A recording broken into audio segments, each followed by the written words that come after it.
history is written by the victors. But what about the pieces left behind by those who vanished? Across deserts, beneath ice, hidden in catacombs and sealed tombs, lie artifacts that shouldn't exist, relics so strange, so precise, that modern science still struggles to explain them. And yet, they're real. They've been excavated, photographed, examined, and then quietly forgotten. But not by everyone. In this special episode of Unsolved Mysteries, we're taking you on a journey across time and continents to explore 7 ancient discoveries that might rewrite everything we thought we knew about the past. We'll begin with the DNA of the Pharaohs, where genetic testing reveals a truth older than Egypt itself, and possibly not of this earth. Then we examine Tutankhamun's mask, one of the most famous artifacts in the world, and uncover the theory that it was never meant for him at all. We'll descend into the vampire graves of Bulgaria, where the dead were staked in fear of rising again. And we'll head to the high deserts of Peru, where skulls were once opened with surgical precision, using tools we don't even recognize. You'll see a 2-headed skeleton buried in ancient stone, and hear about a sound beneath Egypt's lost city, a low frequency, deep and constant, recorded once, and never explained. These stories aren't science fiction. They're science's blind spots. And for those of you who remember a time when history was taught in stone tablets and not on digital screens, this journey will feel familiar. Because something's been missing. Not from our museums, but from our memory. So buckle in. These aren't just mysteries of the past. They may be the warnings of our future. It started with a promise to finally solve the riddle of Egypt's most iconic boy king. In 2007, a team of geneticists and Egyptologists led by Dr. Zahi Hawass began a project unlike any before it, to map the DNA of Tutankhamun and other royal mummies from the 18th dynasty. The mission was bold: uncover the truth about his family tree, his illnesses, and ultimately, his death. What they discovered was far more than they bargained for. Tutankhamun, the golden child entombed in mystery for over 3,000 years, carried within his blood a story of incest, disease, and possibly something even older. The DNA confirmed what scholars had long suspected: Tutankhamun was the son of Akhenaten, the so-called heretic pharaoh who tried to erase Egypt's pantheon in favor of one sun god. His mother? Akhenaten's own sister. An unnamed woman now referred to only as the Younger Lady. This incestuous lineage likely explains many of Tut's physical ailments: a clubbed foot, cleft palate, and genetic disorders. But these are just the symptoms. The real mystery lies in the origin of this bloodline. When researchers compared the royal DNA to modern Egyptians, the match was weak. In fact, a stronger genetic link was found between the pharaohs and people living in Europe and the Caucasus Mountains, specifically Western Europeans and peoples from the Black Sea region. The implications? Explosive. If the ruling bloodline of ancient Egypt had foreign origins, it challenges everything we believe about the rise of early civilization in Africa. Was Egypt truly an isolated cradle of civilization? Or did powerful bloodlines migrate in, bringing knowledge, architecture, language, and religion with them? And here's where things get even more bizarre. Some theorists claim the DNA carries non-human markers, fragments that don't appear in any known human population. While this claim hasn't been peer-reviewed or publicly confirmed, it's fueled speculation that the pharaohs may have been genetically engineered or even hybrids of some kind, created by a civilization that predates even the Egyptians. Sound far-fetched? Consider this: ancient depictions of pharaohs often show them with elongated skulls, narrow bodies, and almond-shaped eyes, features unlike the general population. Akhenaten in particular is depicted with strange proportions: long fingers, wide hips, and a strangely shaped cranium. Artistic style? Or genetic truth? Some believe the royal family preserved an ancient bloodline, deliberately interbreeding to maintain its purity. But What was so important about this bloodline that they were willing to suffer deformity and disease to preserve it? Was it about power? Or something even deeper, a connection to gods or star beings they believed were their true ancestors? Let's not forget, the pharaoh wasn't just a king. He was considered a living god, a bridge between the heavens and earth. If the ancients believed that divinity could be inherited, then wouldn't their bloodline become their most sacred secret? This might explain why the royal mummies were so heavily guarded and why tomb raiders often targeted their DNA, stealing not just treasure, but something even more valuable, genetic legacy. And yet, for all the testing and all the data, the full DNA sequences of the mummies have never been made public. Why? In 2010, the Egyptian government released a summary of the findings, confirming the parentage of Tutankhamun and identifying several other mummies in his family tree.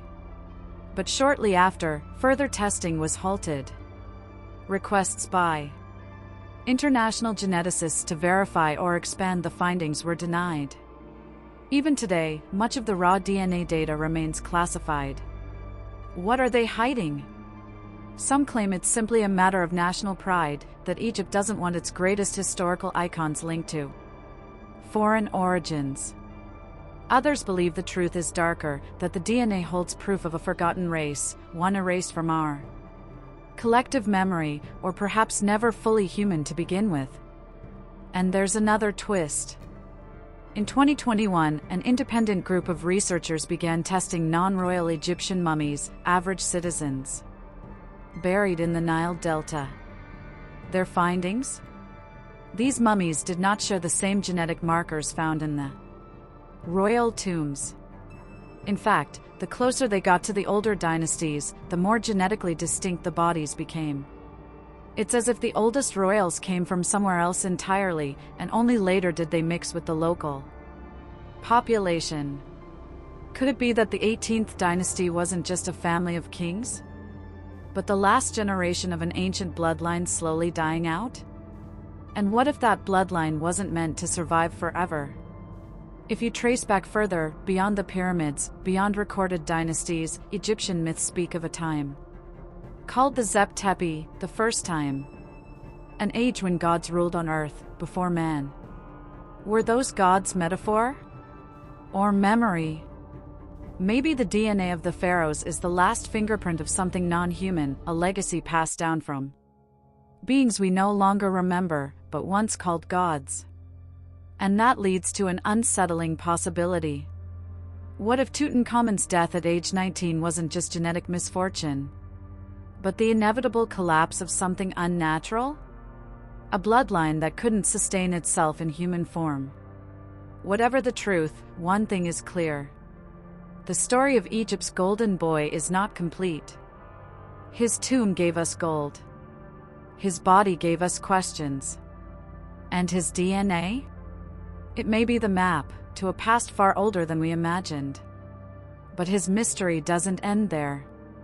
Because the mask we all know, the blue and gold face that became the symbol of ancient Egypt, might not even be his. It's one of the most recognizable faces in the world. Blue and gold. Smooth and serene.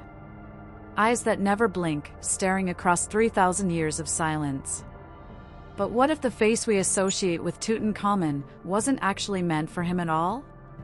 The discovery of Tutankhamun's tomb in 1922 by Howard Carter is still considered the most spectacular archaeological find in modern history. Unlike other royal tombs, it was nearly intact, untouched by grave robbers, overflowing with treasures, chariots, thrones, daggers, amulets. And above all, a breathtaking funerary mask made of 11 kilograms of solid gold, inlaid with lapis lazuli, obsidian, and quartz. It became an icon. Tutankhamun, the boy king, frozen in godlike perfection. But decades after its discovery, modern researchers noticed something strange. Subtle, but suspicious. The mask, it turns out, isn't a single piece.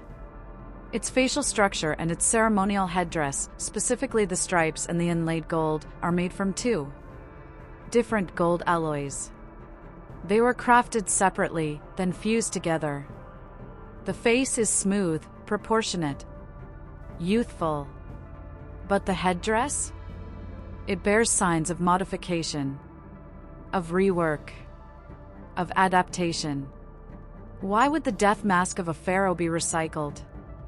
Enter one of the most controversial theories in Egyptology, that the mask was never meant for Tutankhamun, but rather for a queen. More specifically, Nefertiti. Let's rewind. Tutankhamun ascended to the throne at a fragile moment in Egypt's history. His father, Akhenaten, had torn apart centuries of tradition by abandoning the pantheon of gods in favor of Aten, the sun disk. He had moved the capital, shattered temples, and discredited the powerful priesthood. When Tut took the throne, Egypt was in chaos. Restoring balance meant rewriting the past and perhaps burying some parts of it altogether. Nefertiti, Akhenaten's queen, had vanished mysteriously from the historical record. No definitive mummy, no tomb. No remains have ever been confirmed as hers. And yet, she was once portrayed as powerful, possibly even as a pharaoh in her own right. Here's where things get eerie. Close examination of the mask's cartouche, the inscribed royal name, reveals evidence of being altered. The original inscription had been carefully chiseled off and replaced with Tutankhamun's royal titles. Some metallurgists and art historians believe that this isn't a repair. It's a cover-up. They propose that the mask was originally made for Nefertiti or another ruler, then repurposed for the boy king after his sudden death at just 19 years old. Why? Tutankhamun died unexpectedly, and his burial was likely rushed.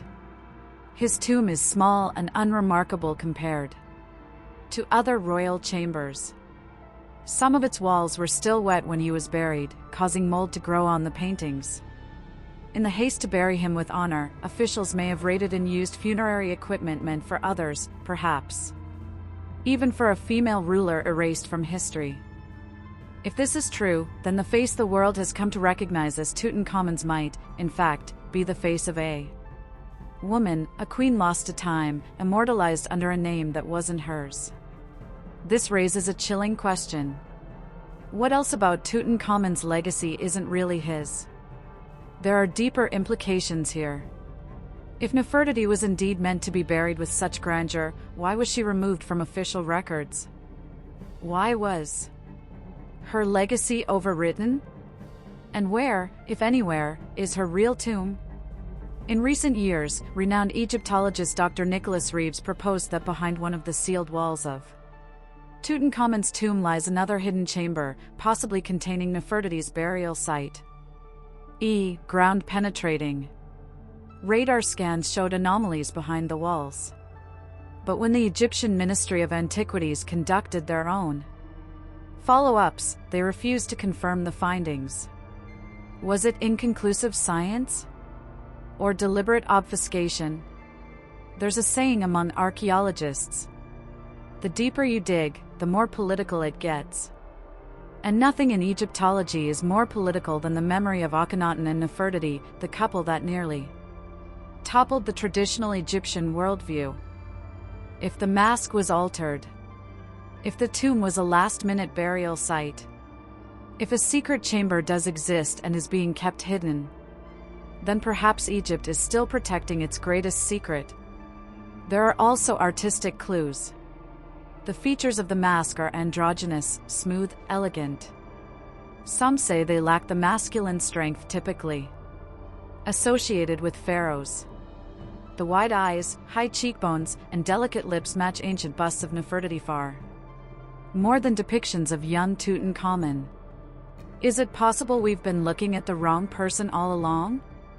For a century, museums have displayed this mask as the ultimate symbol of ancient Egypt: beauty, death, royalty.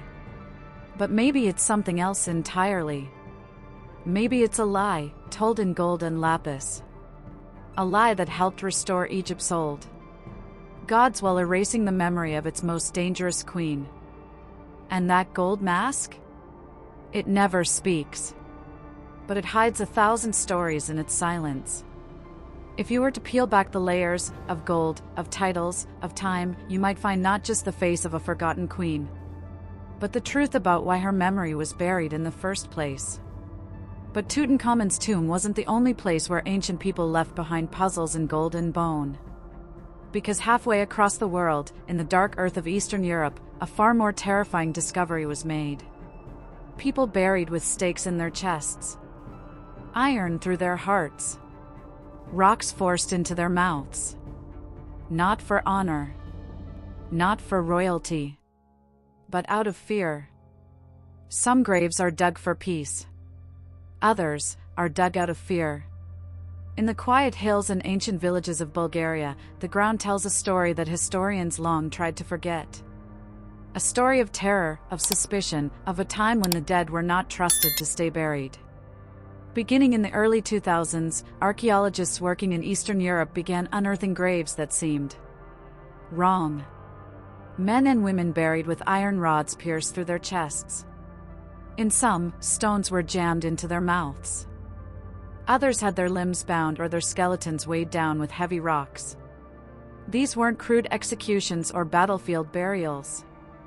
They were rituals, meticulously performed after death. The term for these burials came quickly: vampire graves. At first, the public thought it was folklore, a tourist gimmick. But these burials are very real. In fact, over 100 such graves have now been discovered across Bulgaria, Serbia, and parts of Romania. And they all have one thing in common: fear of the undead. The most famous discovery was in the town of Sozopol in 2012. An archaeologist unearthed the skeleton of a man who had been buried in the 13th century, with a plowshare-sized iron spike driven through his chest. Locals quickly dubbed him the Sozopol vampire. And here's the strange part. The man was buried in a churchyard, with indications he may have once held a position of power, possibly even a nobleman or cleric. So why the violent burial? What made this person so feared, even in death? Medieval Slavic folklore offers some clues. Back then, it was believed that certain people could rise from the dead, not as spirits, but as physical, bloodthirsty revenants. The signs? Refusing last rites, dying suddenly, living sinfully, being a stranger, or even having a unibrow. Yes, you heard that right. The fear wasn't just of monsters. It was fear of the unexplained, the socially deviant, the outsider. In an age before germ theory and forensic science, plagues could wipe out villages overnight. Cattle would drop dead. Children would die in their sleep. And when people couldn't explain it, they blamed the dead. The rituals were brutal but precise. Iron spikes through the heart or stomach to pin the corpse to the grave. Rocks shoved in the mouth so the dead couldn't speak, curse, or bite.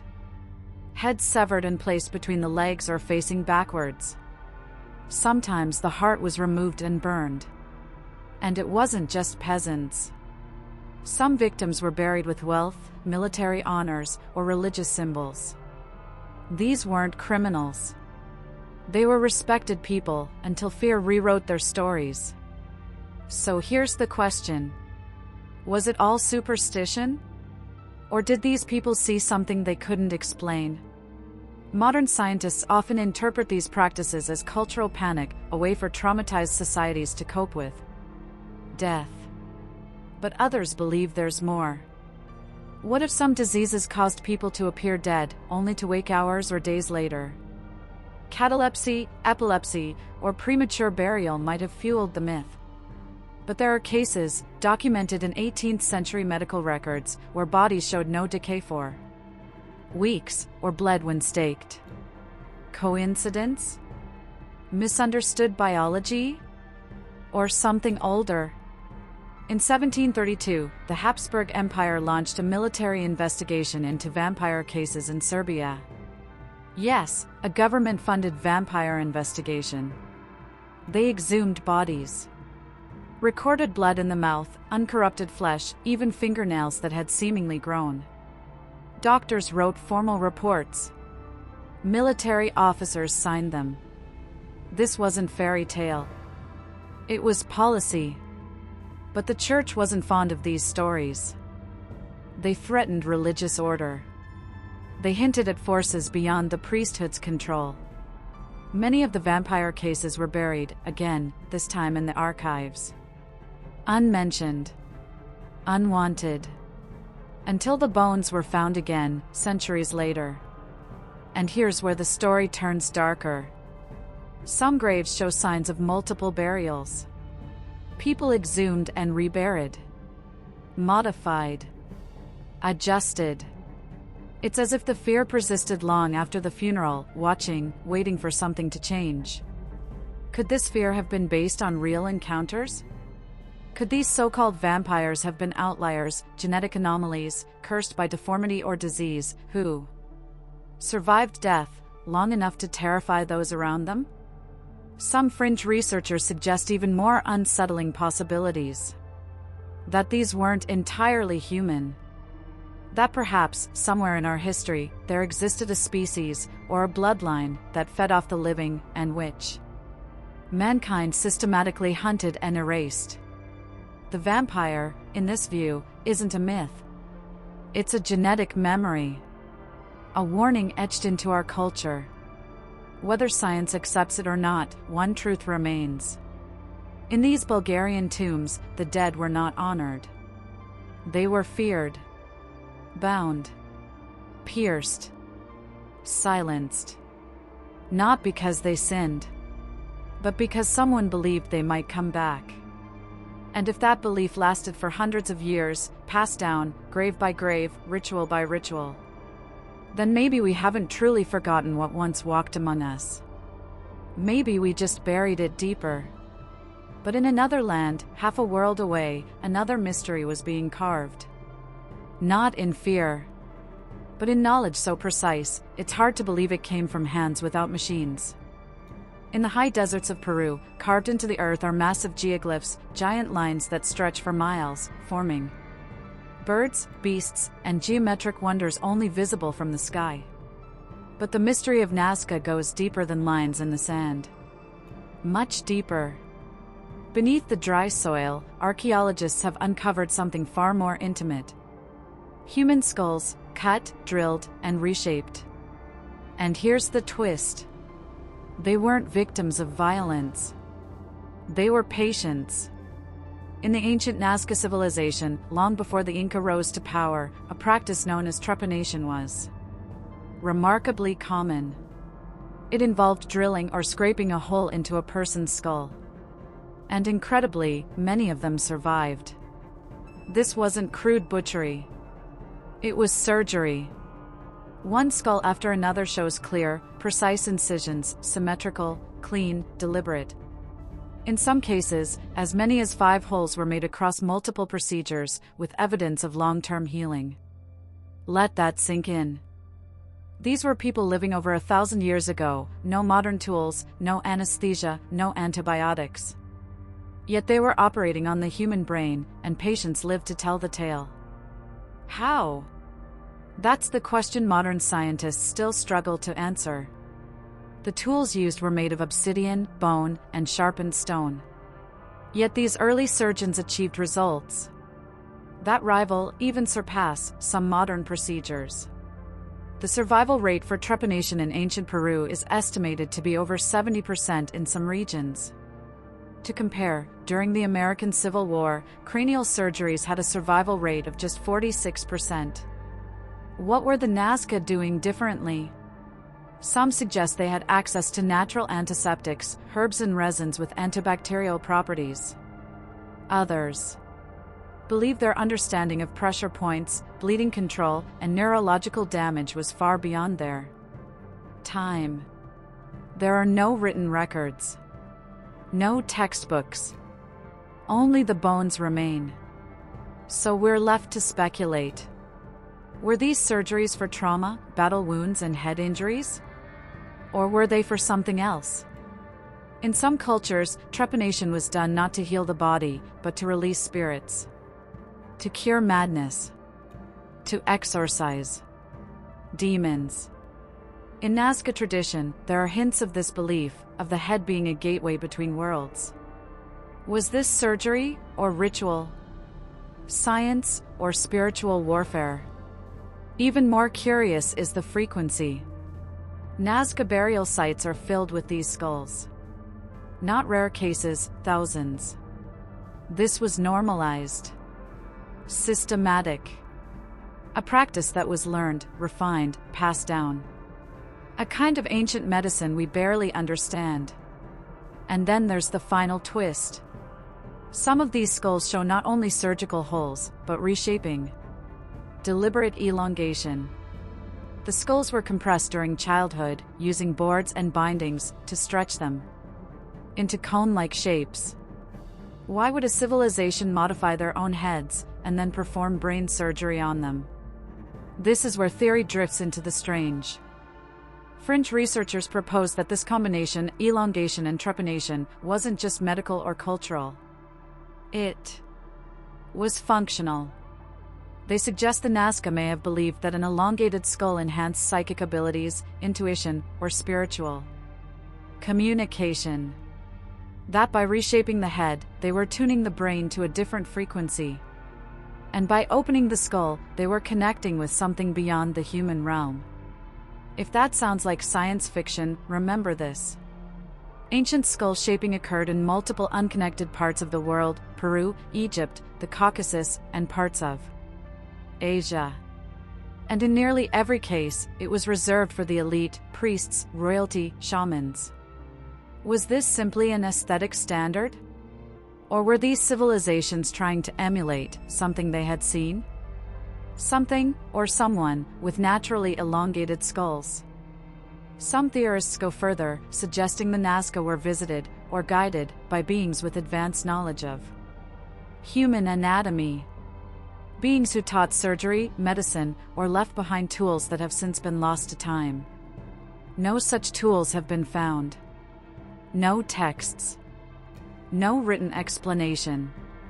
Just rows of skulls. Some drilled. Some shaped. All buried in silence. What's undeniable is this. The Nazca weren't primitive. They were precise. And whatever their reason, they understood something about the human body that we are only now beginning to rediscover. But even as we marvel at their surgical skill, we must ask, why did they stop? Where did the knowledge go? Was it lost or hidden? And if the Nazca were shaping skulls to mimic something older, then the real mystery may lie in the skulls themselves. Because a similar practice, skull elongation, appeared not only in Peru, but also in Greece. Among a people who, unlike the Nazca, had access to trade with Egypt, Asia, and early Europe. And there, the skulls speak even louder. Elongated skulls aren't rare. But their location, their timing, and their recurrence across continents, now that's a mystery. In South America, particularly Peru, we understand the cultural context. In ancient Egypt, there are hints in tomb art and royal portraiture. But when elongated skulls start showing up in ancient Greece, in burials thought to be aristocratic or priestly, historians start to shift uncomfortably in their seats. Because the truth is, they're not supposed to be there. Excavations across Greece, especially in regions once influenced by Thracian and Byzantine rule, have revealed human remains that defy normal cranial formation. These aren't isolated anomalies. We're talking systematic, intentional reshaping, heads elongated backward, stretched in width, or narrowed at the crown. Anthropologists confirm the skulls belong to elite individuals, not peasants or slaves. Often found buried in ceremonial sites, alongside fine pottery, gold, and weapons. Why would ancient Greeks deform the skulls of their nobility? And more curiously, where did they get the idea?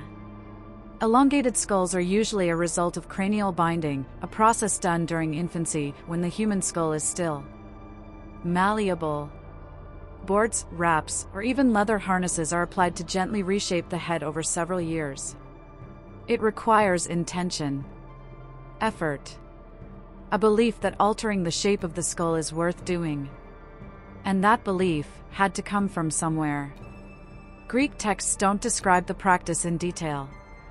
There are whispers in Thracian mythology of priest-kings and sky-seers with stretched skulls said to possess divine vision or enhance spiritual hearing. But the archaeological evidence speaks louder than the myths. We have the bones. And many of these skulls show perfect symmetry, meaning the procedure wasn't random or experimental. It was a refined tradition passed down over generations. Deliberate. Symbolic. Some believe this was a status marker, a visual code of divine blood, of chosen rulers. Others think it was something more functional. Ancient Greek medicine was shockingly advanced for its time. The physicians of the Asclepian cult, the sacred healing temples, believed the soul resided in the head, and that spiritual purity could be linked to bodily form. Could reshaping the skull have been seen as a way to expand consciousness? To literally make room for the divine? The shape of the elongated skull, tall, backward-sloping, bears eerie resemblance to depictions of gods and demigods from multiple cultures. Aten in Egypt. Kukulkan in Mesoamerica. Even early Christian saints were later depicted with elongated halos, perhaps a symbolic echo of something more anatomical? And then, of course, there's the fringe theory. That this global pattern of cranial elongation wasn't just spiritual or cultural. It was imitative. That ancient people, separated by oceans and time, were trying to mimic beings they encountered.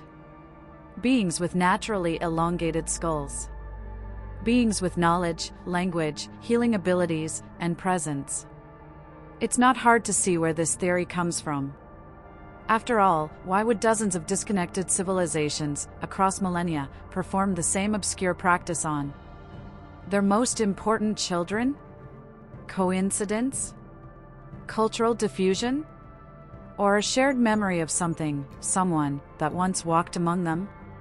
In Greece, where logic and reason were supposedly born, the existence of such skulls introduces discomfort.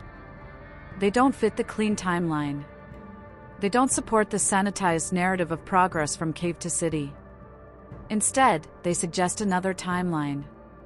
A layer of belief in biology woven into early civilization, then slowly erased as cultures centralized power and rewrote their mythologies. What's particularly strange is how the practice suddenly vanishes. By the time of classical Athens and Sparta, there's no sign of skull shaping. The memory is gone. Deliberately abandoned? Or censored? One hypothesis is that such practices were driven underground, literally. That secret cults and mystery schools preserved the knowledge for initiates only. That the skull was still sacred, still symbolic, but its manipulation became metaphor, not medicine. And yet, the bones remain. Evidence carved not in clay or myth, but in human calcium. Proof that someone, somewhere in ancient Greece, believed the shape of the skull mattered enough to reshape the head itself. But what if the most chilling case of unusual human remains wasn't shaped by cloth and ritual? What if it was born that way? Because not far from these ancient Greek graves lies another find, one that wasn't stretched or deformed, but formed with two minds from the beginning. Some mysteries are carved by hands, others by disease. But this one was born of silence, of biology gone rogue, or perhaps of something else entirely. It was in a rural excavation site in modern-day Turkey, not far from where ancient Anatolian civilizations once thrived, that researchers unearthed what at first looked like a tangle of child bones. Small, fragile, brittle from time and soil. But as the dust cleared, they froze. It wasn't just one child. It was one skeleton with two skulls. connected at the spine. Two faces turned outward, as if watching in opposite directions. As if never meant to see each other.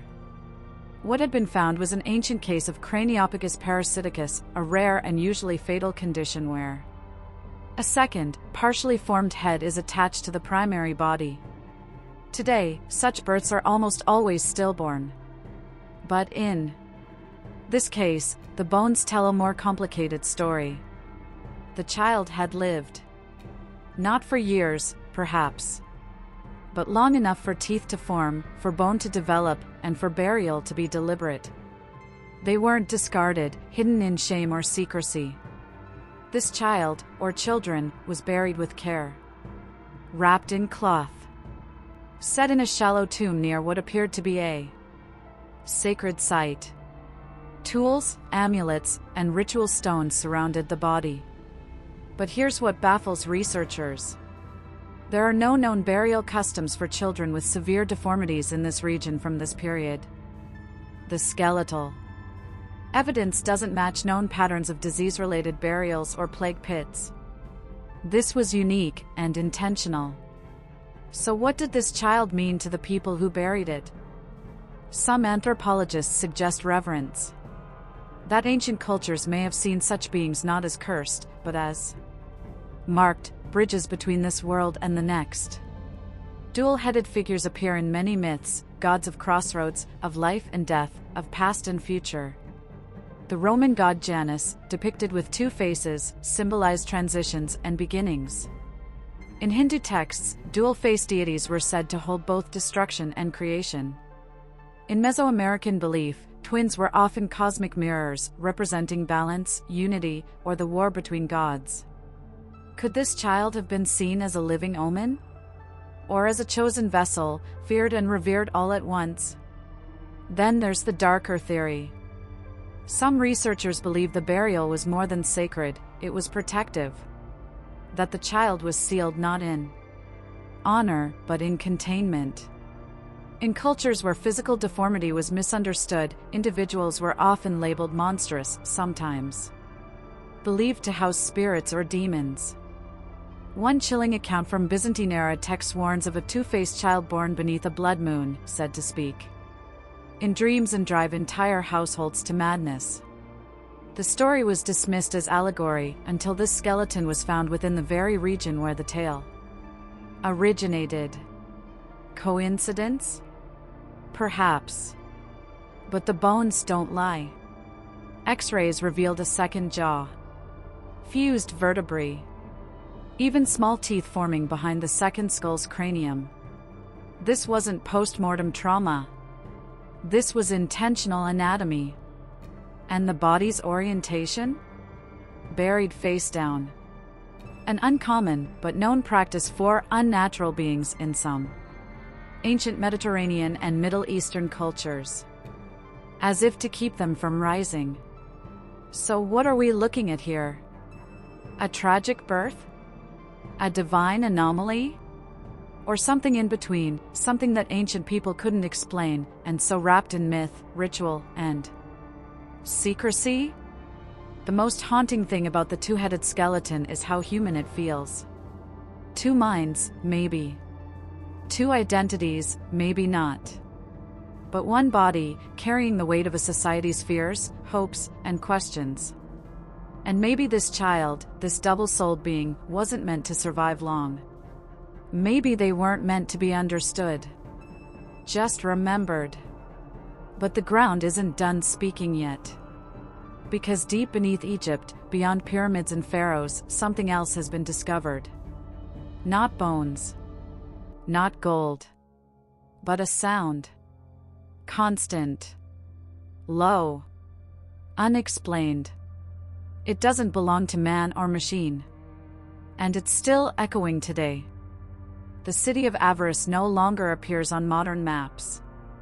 Its name has been buried by time, its walls crumbled, its people vanished. But beneath the Nile Delta, in the shadow of the more famous cities of Memphis and Thebes, Avaris once stood as the capital of the Hyksos, a foreign dynasty that ruled over parts of ancient Egypt around 3,600 years ago. The Hyksos were outsiders, Semitic-speaking peoples from the Near East, who seized power in Lower Egypt and introduced new weapons, chariots, and architecture. To Egyptian scribes, they were invaders. To modern archaeologists, they remain enigmatic. And now, a new mystery hums from the ruins they left behind. In 2018, a joint excavation led by Austrian and Egyptian researchers unearthed subterranean tunnels beneath the ancient foundations of Avaris. What started as a search for buried chambers quickly turned surreal. Because deep beneath the ground, the researchers reported anomalous, persistent sounds. Not voices. Not footsteps. But something far stranger. Low-frequency vibrations, inaudible to the naked ear but detectable through seismic sensors, emanating from beneath the lowest layers of excavation. The source? Unknown. Some dismissed it as subterranean water movement, but hydroacoustic tests showed no flow. Others proposed tectonic activity, until it was revealed the sounds were rhythmic, repeating, timed, almost mechanical. Was it some kind of fault resonance? Or was something else operating beneath the ruins? When word of the phenomenon leaked to independent researchers, theories exploded. One fringe theory suggested that the sounds were remnants of a machine, not modern, but ancient. Perhaps even predating the Hyksos themselves. Let's pause and consider. What if some of the oldest cities in Egypt weren't just ceremonial centers, but housed technologies we no longer understand? Avaris was known for its unusually advanced water systems, canals, basins, subterranean wells.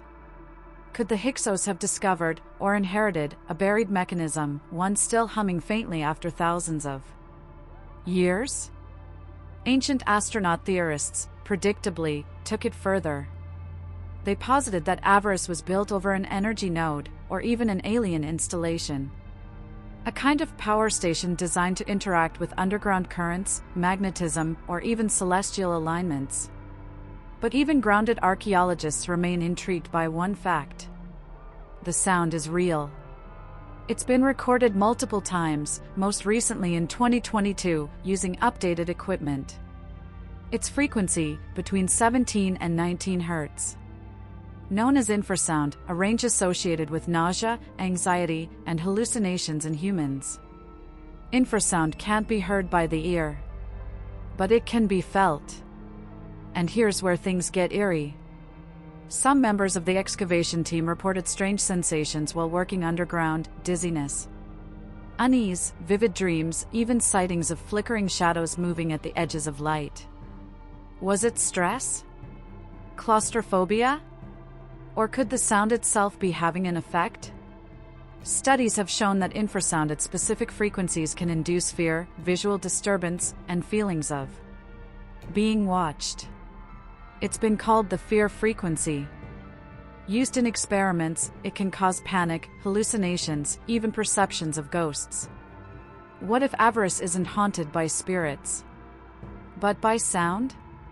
Could the ancient city have been deliberately built atop this source, to harness it, protect it, or silence it? Let's not forget, the Hyksos were master builders. They engineered vast storehouses and structures aligned with astronomical patterns. Could they have detected the sound, perhaps even seen it as sacred? In Egyptian mythology, sound wasn't just vibration, it was divine. The god Thoth was said to speak the words of creation itself. The Sa, or life force, could be manipulated with tones and chants. Some temples were believed to resonate at specific frequencies to connect the living and the divine. So what if the sound beneath Avaris isn't a warning, but a message? A signal designed to endure through time, pulsing steadily beneath the earth, long after its creators disappeared? Even now, the Egyptian government has limited access to the lowest tunnels beneath Avaris. No foreign media has been allowed to document the phenomenon firsthand. Whatever lies beneath this forgotten city may never see the light of day again. But one thing is certain: the earth remembers. And sometimes, it hums. But now, we leave the echoes behind. Because the final piece of our journey takes us to the tombs of royalty. Not their treasures. Not their temples. But their genetic legacy. A set of ancient remains that refuse to fit the human blueprint. And a secret, sealed in DNA, that could challenge everything we know about who, or what, ruled the earliest civilizations. We began with ancient kings, and ended with echoes beneath the earth. But the truth? We've only scratched the surface. Because every artifact, every unexplained burial, every unnatural sound from beneath forgotten cities, they're not just pieces of history. They're messages. Messages left behind by those who lived in fear, who ruled with knowledge we no longer understand. Or who may not have been entirely human at all. The more we dig, the stranger it gets. And the more questions we answer, the more we realize we're not uncovering history. We're rewriting it. So if this journey left you stunned, curious, or questioning everything you thought you knew, then don't stop here. Click the playlist on screen or watch the next mystery story now. Because there are more secrets waiting, in deserts, under oceans, in lost vaults, and buried bones. Let us know in the comments. Which chapter left you speechless? And which one do you think we haven't told the full truth about yet? Like this video if you believe some mysteries aren't meant to be solved, just witnessed. Subscribe and hit the bell, because in the weeks ahead, more truths will surface. And when they do, you'll want to be the first to know.